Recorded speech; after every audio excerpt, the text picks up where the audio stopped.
এবারে ব্যবসা সম্প্রসারণ অনুদান, এটা একটা আনন্দের বিষয়। শর্মী, চলে আসো।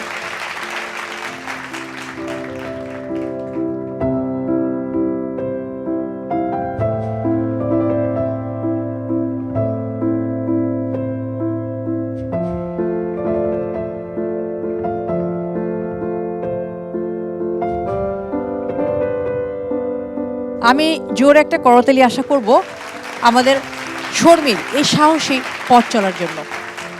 সে সত্যি আমাদের সমাজে একজন অনুপ্রেরণা। প্রতিবন্ধকতা তাকে আটকে রাখতে পারেনি, দমিয়ে রাখতে পারেনি তার সাহসিকতাকে।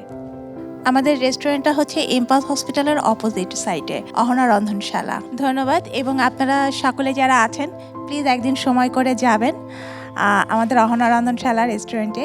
আমরা এই বাঙালি খাবারগুলোই প্রোভাইড করে থাকি এবং মানুষের সামনে ঐতিহ্য খাবারগুলো তুলে ধরেছি এবং সকলেই খুব প্রশংসা করেছে এবং সকলকে আমন্ত্রণ জানাচ্ছি আমাদের রেস্তোরাঁতে। ধন্যবাদ।